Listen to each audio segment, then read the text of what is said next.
He got stabbed on his first day in prison. Man, let's get straight into it, man. In Mexico prison, though, not United States. Man, I know the Mexico jails don't fucking play, and you were in prison over there, right? Yeah. Sheesh. What was that first day like, man? I mean, I was there for 5 minutes. I had already got stabbed from my Jordans. Yeah. Really? So you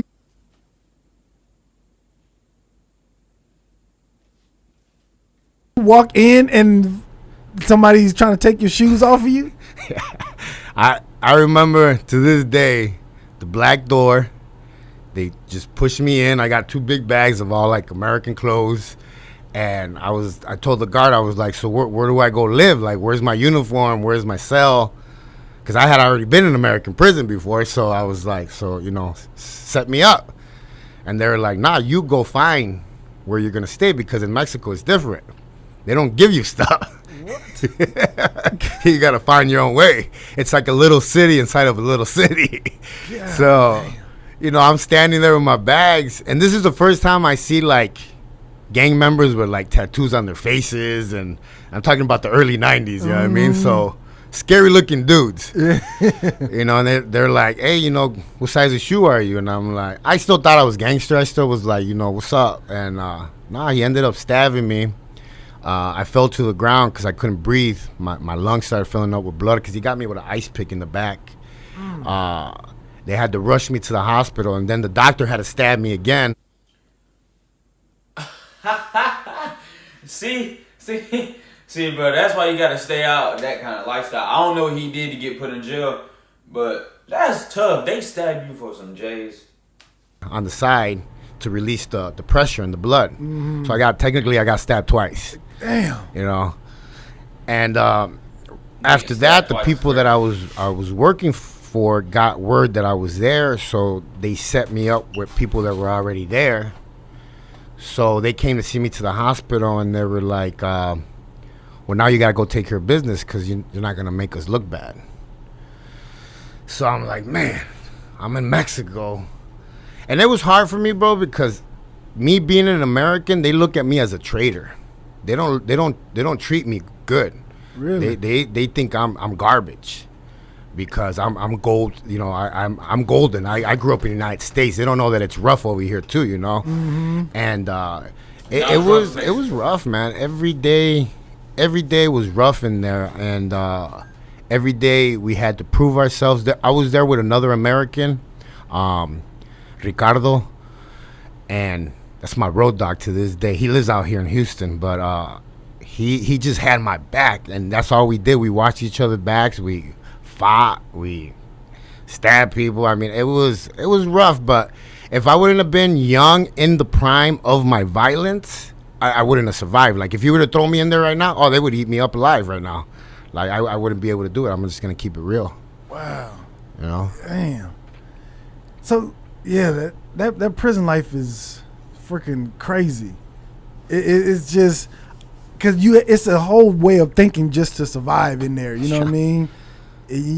God. I mean, that's the main thing that when you're in those kind of prisons. I always tell people, watch the movie Get the Gringo with Mel Gibson. Mm-hmm. That'll give you like an insight of what Mexican prison was, because they have guns in there, they have machetes in there. It's not like an American prison where like they make sure there's no weapons in there. No, like the cartel people have stuff in there. There's more drugs in there than there is outside. What? Yeah. And that's where like Boy, a big cartel member would. Bro, if a nigga pull out a gun out his mattress, but I don't know what I'm gonna do. What? Man, ain't no way, bro. See, I ain't never going to Mexico. I'm just gonna stay here in America. I'll travel and go to different states. I wanted to go to different countries, but I be hearing too many stories about stuff they be doing to Americans, bro. I don't want no parts of it, big dog. Y'all can get caught, right? Y'all can keep it. And we would party for like 2 weeks straight. Like, I had never seen like kilos of cocaine on plates, and it was just passed around. There was times that I would run because I was young and I was with the main dude that had like the keys there. I would go hide in the cell because I just didn't want to do no more drugs no more. I felt like my heart was like gonna come out of my chest, and Bruh. I would go hide, and he would send his people to go find me, and they'd be like, "Come on, he wants you back over there." And I was like his little pet because he had a lot of love for me, you know what I mean? And I was just like, man, I had never been so disgusted with drugs in my life. Like, it was just too much. Yeah. Golly, man. Jesus. Just the whole government thing about Mexico scares the fuck out of me. Like, I remember going, I think went to Tijuana, and my sister was like, she had to go pee, and they were talking about taking her to jail for peeing in the public. And we had to pay the guy like $200, the police officer, just so she wouldn't go to jail and shit. I was like, that shit scares the hell out of me. That Mexico, They know that Americans have money, okay, like more than they do. So like they use that to their full advantage and they know that it's scary over there for Americans. Like, I mean, I seen so much stuff over there, man, that I was like, I mean, no wonder how messed up I was. Not just seeing the stuff on the streets and working for the cartel. Yeah, that was pretty dark stuff I got to see, but just being in prison over there, seeing them stab people every day. The best part, I always tell people, a lot of the kingpins in there would like build their own soccer teams and buy their guys. They would invest money to make it into a really big sport inside the jail. And Bruh. at the end, the world championship, they would get into fights and start stabbing each other. There would be blood all over the place, and I would be like, man, Mexicans are pretty violent, man. Pretty violent little dudes, man. Gang. So how long were you there? How long? Yeah, that's the thing about Hispanics, bro. I don't care what color you are, bro. I don't underestimate anyone, bro. Cause like you might run across a dude who's 5 foot, like straight up 5 foot. But he will mess you up, man. Cause they don't fight fair. Almost 4 bro. years. 4 years? Yeah, Can't I was blame waiting for the American consul to come and get me. Wow. Why did it take so long? They had back in those days they had an exchange program going on with the U.S. where they were exchanging prisoners that Americans for Mexicans. So we had to wait for the right exchange to happen, and I was actually one of the last ones to get transferred. Like, they stopped the program after that. So I'm actually was lucky and blessed to be to make it out of there, because I always tell people if they wouldn't have came and got me, I wouldn't be alive right now. I wouldn't. Really? Yeah. Because I always thought, like, well, I guess I always think, like, no matter if you're an American citizen, right, and you go to jail in any other country, they'll, send you back and you'll do your sentence here or something like that. Yeah, if you're famous. Basketball players. Yeah.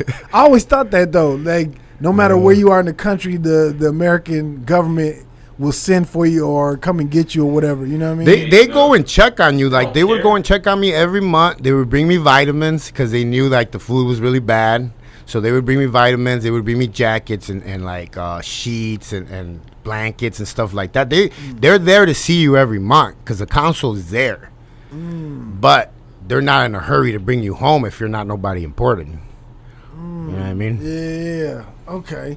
And then do you get out after 4 years or? Nah, I got transferred to El Paso, and before I even got to El Paso, they just moved me from prison to prison. So I was in San Luis Potosí, then I was in Saltillo, Monterrey, and then Juarez. Juarez was the worst one. That's the border with El Paso, and that's where they crossed me over. They crossed me over to La Tuna Federal Prison in El Paso. A lot of famous guys have been there, like the guy from Blow, just a lot of cartel people. So I got there.